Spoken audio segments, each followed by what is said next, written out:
有提到说，就是因为目前这个状况，有很多的活动其实是取消了。是。我看了看，我们客委会其实有将近80个国内外的活动都停止了。像这种状况的话，会不会影响到我们的预算的这个执行？那甚至有些它有履约的这个问题，以后会不会有一些争议？目前会有碰到这种状况吗？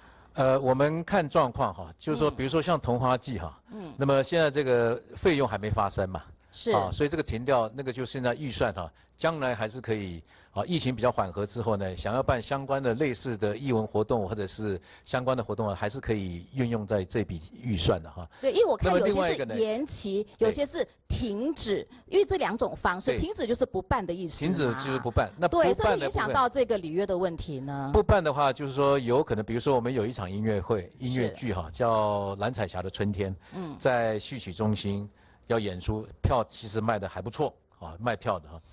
但是呢，我们考虑到还是说不宜这么多哈，那个就是要将近上千人的啊这样的一个音乐会哈，是。那么所以劝导取消，但是他们已经投入了非常多的哈这个人，包括对，所以像这些已经发生的必要的费用呢哈，我们会补贴他们。现在防疫期间哈，很多的剧团哈也用这个线上文艺活动的演出的方式哈来这个推广哈，来补充哈。所以说，是不是我们也能够在这个客家的艺文团体的部分哈，也协助他们哈，用这个方式哈，在防疫期间，特别是他们现在因为防疫的关系哈，很多剧团都很困难哈，是不是也能够客委会考虑哈，在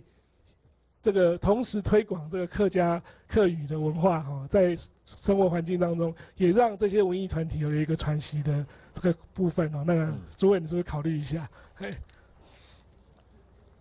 的确，那个客家的艺文团队哦，我们平常本来鼓励他们到各地方去演出哈，但现在因为疫情的关系啊，所以我们都这个请他们暂停哈。那么暂停，刚刚委员讲这个方式线上哈。这个我们会来研究如何来办理啊，这个是一个很好的一个构想的。